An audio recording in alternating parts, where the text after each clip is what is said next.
We actually have Florence Kuchi, who's the Director of the Public Health at the AMA, joining us on the phone. Hi, Florence. Hi, sis. How are you? You're welcome to the show. I'm doing well, and you? I'm fine, thank you. So, what are your thoughts on the worsening case of sanitation when it comes to the cucumber market? Thank you very much. Let me use this opportunity to say good morning to your service viewers. So, sanitation as it stands is not a one-man business. Sanitation is a collective effort. Wherever you find human beings, you find waste. And if that waste is not managed properly, that is where it becomes a situation. So it is not that the person is not working. Right. People are working. You see, when you visit somebody's house this morning and the person sleeps, and tomorrow you go back and the person hasn't slept, there wouldn't be difference between yesterday and today. Waste generation is a work in progress. So it means every day we need to put our hands on it. That is why we seem to think that some people are not doing their job well. But believe you me, environmental officers, for that matter, district assemblies are doing very great job.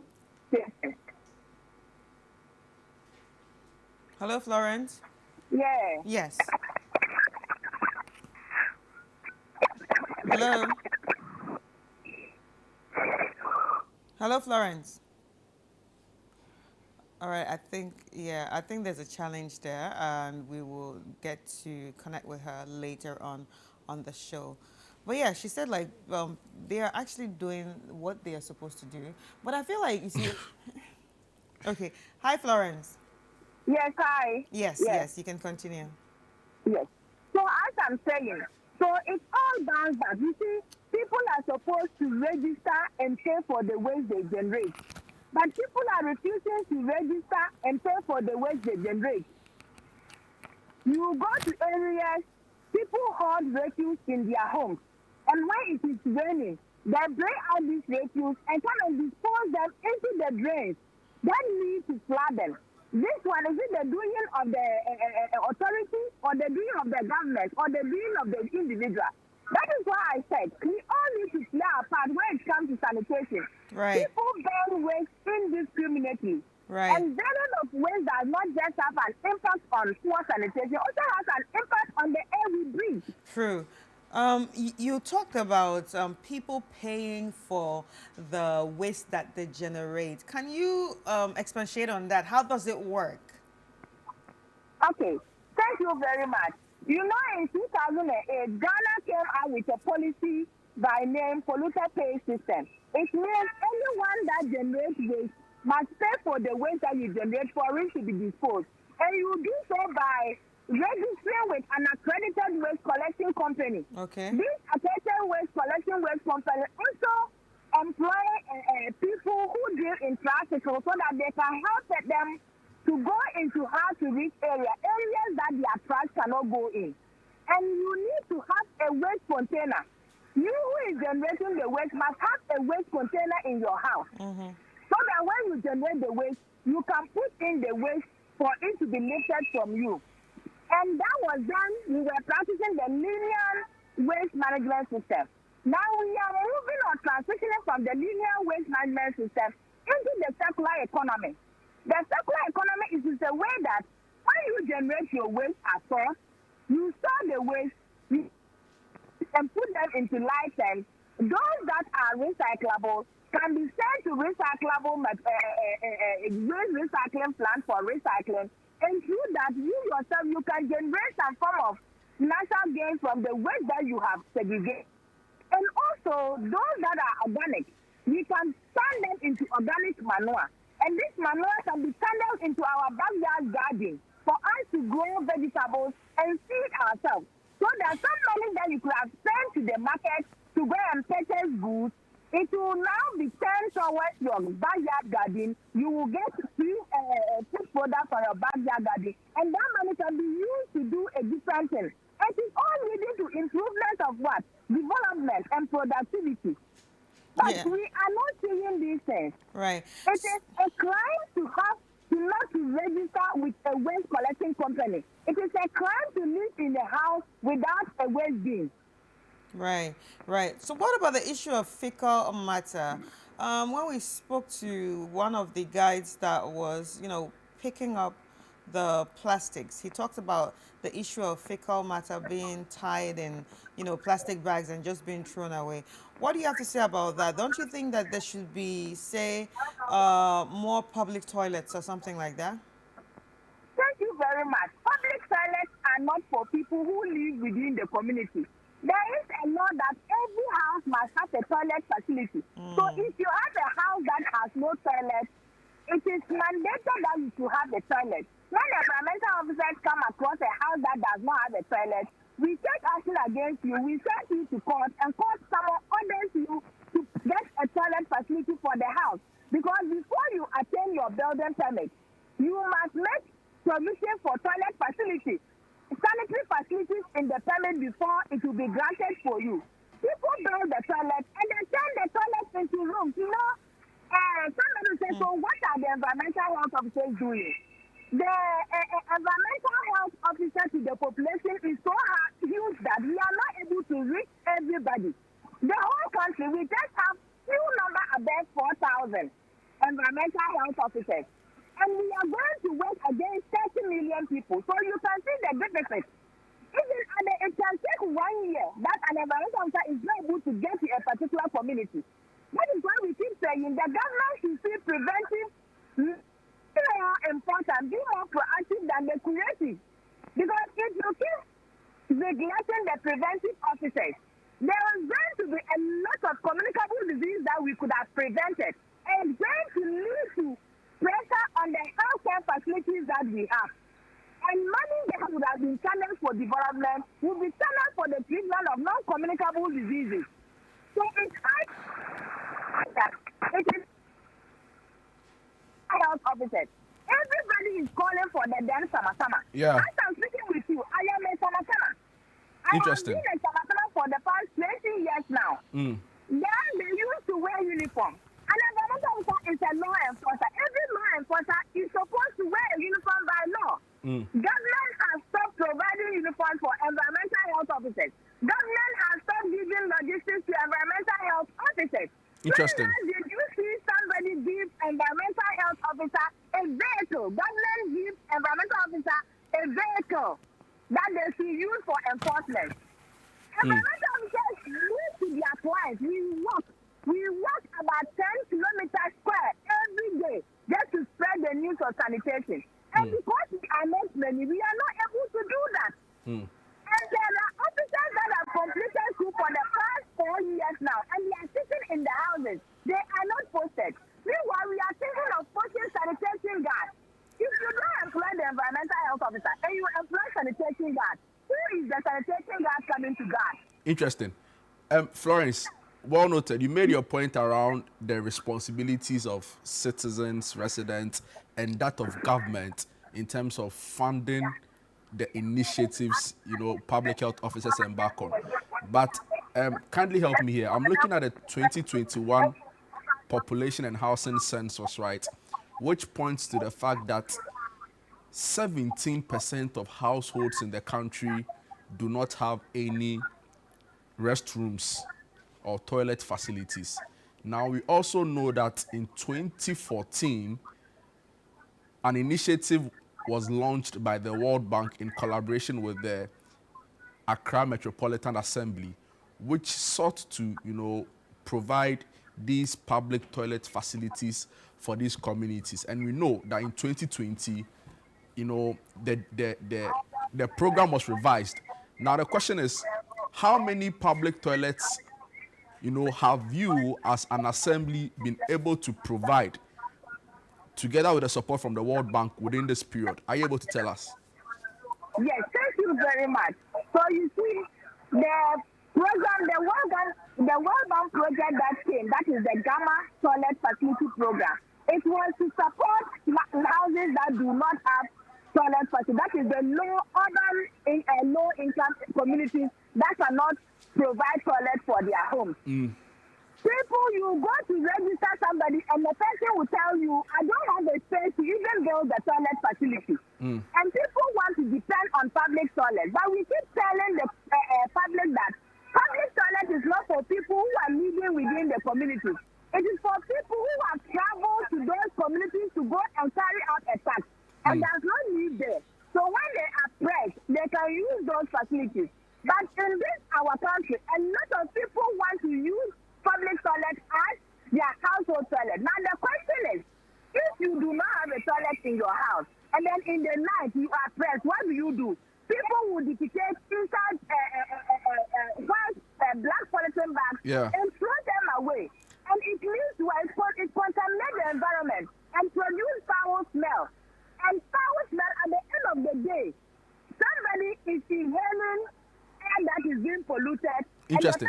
Yes, Florence, your point is well made. My question to you was the number of toilets facilities you've been able to, make available, because we know that in 2020 an additional financing phase, made available funds in the tune of $120 million, right? So my question is, how many toilet facilities have you been able to make available for these households? In Accra, I know there were over 5,000 toilet facilities that were made available to landlords that applied for this. So, but there's also another thing that I want to put. These toilets were supposed to be what we call the biodigester toilet. The biodigester toilet, it must go with what we call the number of users. So when you are going to carry out the registration, it's the duty of the landlord to give you the right number of people living in their home that will attend the facility. Some people will give you a number because they don't want to pay much. Wow. So if you are 10 in the house and then you tell me that you are 5, we will give you 5 people per facility. And when we give you 5 people facility and then 10 people end up using it, the facility will not reach its normal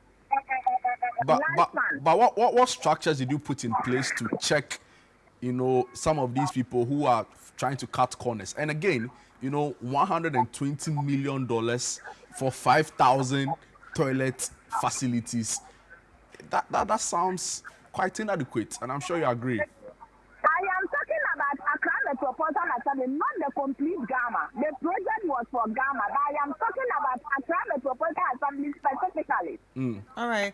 Because I can't vouch for the other assemblies. I can vouch for Accra Metropolitan Assembly specifically. That I am telling you. All right. So if Accra Metropolitan Assembly is able to make 5,000 plus, you can imagine all other 29, the remaining 28 MMDAs within the Ghana. So have you ever thought of compositing toilets? Please come again. Have you ever thought of compositing toilets? Compositing toilets? Yes, the waterless or low water toilets. So that is what I'm saying. We are using the biodigester. The biodigester system is just like what you are saying. You understand? You use the toilet, it digests, and then the water is being treated, and you can channel it into your farm or your garden to water your plants. It's the same thing as you are saying, my sister. All right. Okay. Yes. Thank you so much for your time and of course, for the work you're doing. We'll send out a message on the need for more government support in the area, but we would also urge that, like you've done this morning, you go out there more in spreading the word. The other concern is that sometimes a lot of your initiatives are in the English language, but maybe this time around you can also consider, trying other communication models, trying the use of other languages, the Chi, Ga, Hausa, so that others can also understand and fully grasp the message that you are putting out. But thank you for your time this morning, Florence. Thank you very much. Amazing. Thank you. All right, ladies. Okay, Charlie, so that's Florence Pucci. Charlie, I'll go West Suit. Charlie, wet I always go talking toilets. Oh, Charlie, no. The point is that we need to do better, right? Like, how can I sit on morning TV and all I'm talking about is Charlie toilet and public toilets, some way. But the point is but that it's actually very important that yeah, we I even mean, have these I get it. discussions. And also, I think the government also needs to invest more in the composite toilet, the biodegradable one that she's talking about. Let's say restrooms. Okay, the restrooms. toilet is making well, it in some way. it's still what it is. I look at the numbers. Have you been to was it Take Me There? Something. Actually, something. It's a resort. Where's in that? the Volta region. Oh, okay. Yeah, I think I've heard of it before. Yes. I think the caravan probably even visited Yes, there. I forgot the name, but it has What happens a there? phrase. Their toilets, everything there is sustainable. You don't even have TVs and things like that. Everything's sustainable, and their toilets are actually this composite toilets, and basically you don't need water. Wow. Yeah, you just need sawdust. And they have some chemicals in the sawdust that when you actually use the toilet, it doesn't smell. Wow. Yeah. So I think there should be some more investment when it comes to this sort of toilets for people in these areas. Do you understand? Yeah. Instead of say, okay, public toilets are going to cost this much, are going to cost that much, because of the smell too. So yeah. You see, the other problem also is, like I said, sorry. I'm so convinced that this is an urban planning issue. We've closed our eyes to it, and now we are seeing the ripple effect. And again, the kind of, assembly structure we have, because see, we've, and my boss, Godfred Akotoboafo, puts this perfectly, and he calls it the pizzification of Accra, right? We've made Accra so tiny that, when you say you're the mayor of Accra, you're literally just the mayor of an area. Accra Central and Kaneshi and maybe Adabraka. Even Adabraka even have their own this thing.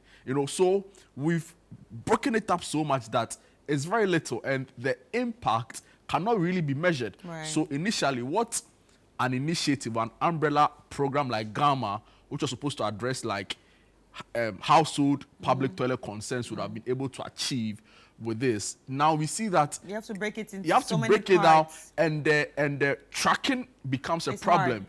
So I don't know what went into it. The idea was probably to decentralize the process, but I think in doing that, we've also encountered some challenges that we've not been able to find proper solutions to.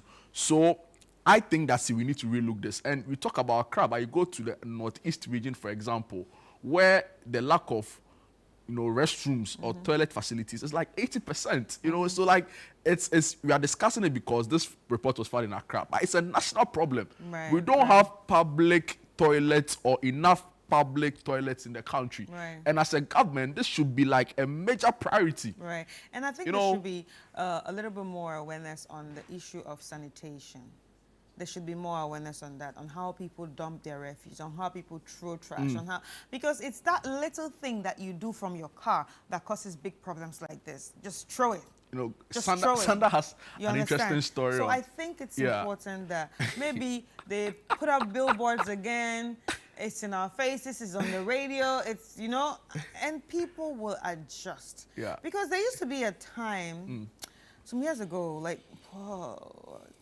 years ago when I was a kid, and when you're coming to Accra, or when we're coming to Accra from Togo, they tell you, oh, that Accra is so clean that when you throw something out of the window, the police is going to catch you. Not lie. No, but it was... At that time, it was. But it was like that in our heads. That's how we all felt. So you can't throw anything. So if you buy stuff, even if you buy ice cream, we have to keep the wraps and wait till you throw it, because there was that sort of awareness. I don't know how the awareness started, but that's how we coming inside Accra or coming into Ghana felt.